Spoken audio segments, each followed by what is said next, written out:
All right. Oh, all right. Welcome. So previously we talked about the Fourier. We introduced about the harmonic motion before we talk about the Fourier series, and now for sure we'll start talking about Fourier series. But before that, I would love to talk about the average value of a function before we start anything. Because I'm just making sure that people grasp the idea of the average value of a function, average value of the function, and then we can start talking about the Fourier series. Um, and it's a fairly bit of a warning in talking about the average value of the function that even talk about Fourier series is I recommending everyone to review the integration first, because the chapter is really dense on the integral a lot, and try your best to dig out integral by parts. Try to review a lot of all the technique of integration as much as you can. All right. So for Fourier series, so for the average value of a function. So first, the word average should be quite clear for everyone already. For average, right? So what you trying to find the average is you're trying to find the sum of all the to find the sum of all the elements in the series that you want to calculate over the number of the element that you are counting, and then you get the average right there. So it's pretty much similar for the average value of a function. So for example, I kind of have a function f of x that look like this. And I want to know what is the average value of function in the interval a and b. They'll always give you the interval um, a and b in this case here. But anyway, if the question asks you for the average value of a function, for sure they'll give you an interval there. So to calculate the average value of a function, it's similar to what you do as you calculate the average of whatever you're doing there. So denote the average value of function is f of x bar. Well, just some way. So all I'm doing is I calculate each value of f of x. Right, so each value of f of x. So imagine I calculate this and this, right? So I did mention earlier talking about integral, and then if you think about integral right now, then for sure, yes, we will do the integration from a and b of f of x dx, of course, over the interval, meaning I'm just b minus a, putting absolute value there just to be certain that it's always is positive. Again, this is the way for you to calculate the average value of a function. Okay. So for example, this is a sample problem.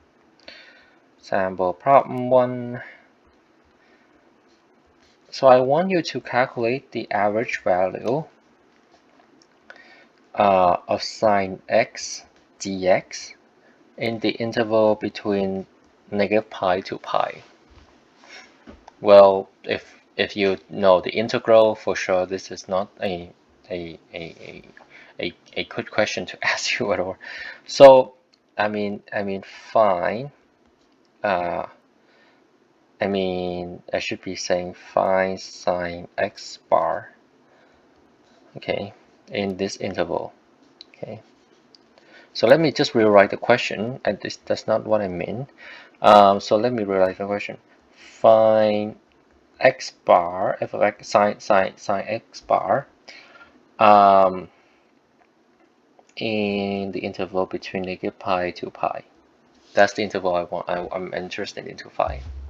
Right, so to do that, for sure, you're gonna use the integral. So you just say sine x bar, that's equal to the integral between negative pi to pi of sine of x dx over pi minus negative pi, and then that's it. Okay, and of course when you integrate sine, what you get? You get negative cosine. cosine x evaluated from negative pi to pi of 2 pi.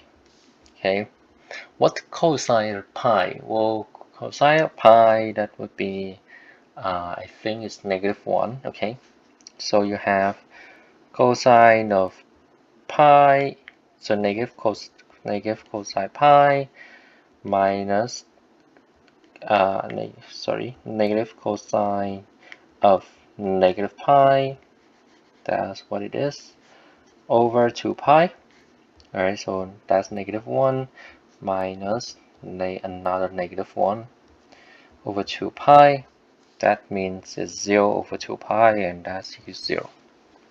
So basically, you do a bunch of integral, and then you just find the average value of this function there. But again, you know, um, as I said, when you step into a chapter of Fourier series, try your best to practice the integration as much as you can. All right, I'm just gonna another sample problem. So this one is fun to do. Sample problem 2, and you have find sine x squared bar, same interval from -pi to pi. Feel free to pause the video for a couple minutes, for how long, as long as you can, as you want, just to solve this question right in here. Okay, and then when you're done doing that, I'll just you can press the play button. But for now, I think everyone should give it a try if possible. Try to solve this one. I'll give people 3 seconds to do that. All right. All right. So hopefully you kind of tried that one already. So to solve for this question right in here, right, all you have to do is you kind of ask yourself, okay, well, can you do this integral at all? That's the kind of first question you should asking yourself. Is you can, well, if you can do that, well, you're better than I am. I don't know how to do this integration, to be honest. But if you can, you know how to do it. But you can't, then let me tell you a trick. So feel free to pause the video after I revealing you the trick, and then yeah, you can continue the work on. So from this value right in here, so this is sine, so this is sine. Okay, you have this sine here. So let me just bring the pi closer. I'm bad at drawing, by the way. All right, so you have this. This is what it meant by when you calculate the -pi to pi of sine square of x dx, right? Well, this is the area that you are calculating. These are the two areas you're calculating. But if you look onto the cosine, okay. Oh gosh, I'm so bad at hand drawing, to be honest. Now you look into the cosine, you're having this again, and just oh my god. Oh my god, feel free to fast forward. I'm just struggling for some reason to draw this axis. You will see that, well, the area is the same in cosine square. So that means if I do this area right in here, if I do the integration in sine pi, say from -pi to pi of either sine or cosine, the area are just the same. Okay, and remember in trigonometry you have an identity that we all know, that if I have a sine square plus cosine square, that is equal to 1. That's we all know. All right. So what if I take this one, I add with this one right here. Remember, I'm adding this 2 up, so in the end, whatever the value I have to divide by 2, because that's what I want to know.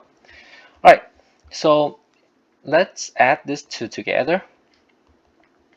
So again, I'm adding this two, meaning I'm just double counting the area if anyone doesn't click on what I meant by divide by 2, because I'm just double counting this area and this area, because I do that because I manipulate this trig identity right in here. All right, so let's do that. Plus negative pi cosine square x dx. That just bring the integral out. You have sine square plus cosine square x dx, and that's equal to 1. Negative pi equal to 1 right here. So in the end, you will have, well, pi plus pi, that's equal to 2 pi. Okay, so this integration is equal to 2 pi in the end. All right, so again, this adding this area, adding this step, so this area add this area is equal to 2 pi, meaning that this one has to be equal to pi, right? Each of them has to equal to pi, right? So this will imply that the integration between pi negative pi sine square x dx is equal to negative pi cosine square x dx, that's equal to pi. Easy. All right, so that means if I have to find the average value of sine square x in that interval given, then I can do, well, negative pi sine square x dx over the interval between a and b, right? Just like that. Then this equal to pi and this is equal to 2 pi, then in the end the average value is 1/2. Okay, and of course if I ask you the same question in pi to 2 pi, so in pi to pi, the same is equal to 1/2. Well, the same technique to do that. All right, so so kind of in the end, we kind of like knowing. So we kind of knowing that 1/2 pi of function from, I'm just rewriting this in just a nutshell, is just reminding 1/2 pi. So this two just really mean this two just really mean that this one here is equal to this one here in the interval from pi to pi. Okay, so this is from interval from negative pi, interval from negative pi to pi. This is what I really meant. I know I write a lot of stuff right there, but yeah, that is really what I meant there. Now, there is also one thing I want everyone to notice too, is the orthogonality property of a trigonometric function. Well, what do I mean by that? Oh, cool. By the way, I mean, this is not the orthogonality trigonometric property of my bad. I'm just reading the wrong stuff. So again, this is something that I would take note here. We'll come back to this one later on.